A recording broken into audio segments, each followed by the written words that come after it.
Home cook चॅनलमध्ये तुमचं सगळ्यांचं स्वागत। आज आपण बनवतोय healthy and tasty recipe palak paneer. तर चला बघूया कसं बनवायचं आहे।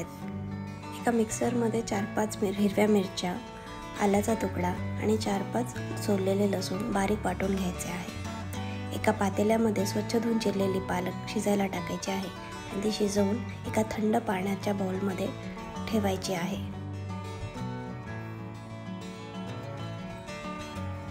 पालकेला त्यानंतर पाण्यातून काढून छान बारीक वाटून घ्यायचं आहे आणि एका पॅनमध्ये मी तेल टाकून त्यात थोडंसं बटर टाकलेलं आहे। बटर विरघळल्यानंतर त्यात मी जिरे, हिरवी मिरची, आलं लसूणची पेस्ट छान परतून घेतलेली आहे आणि त्यात वरून कांदा टाकत आहे।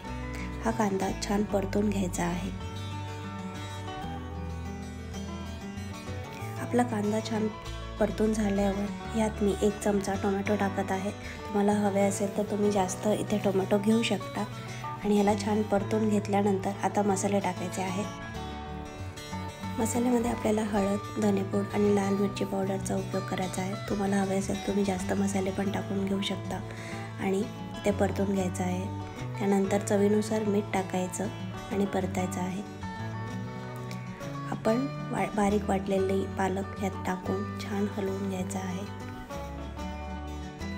2 मिनिटं पालक शिजवल्यानंतर यात पनीरचे तुकडे टाकून त्यात पाणी टाकलेले आहे आणि हे पनीर शिजवायला ठेवलेले आहे।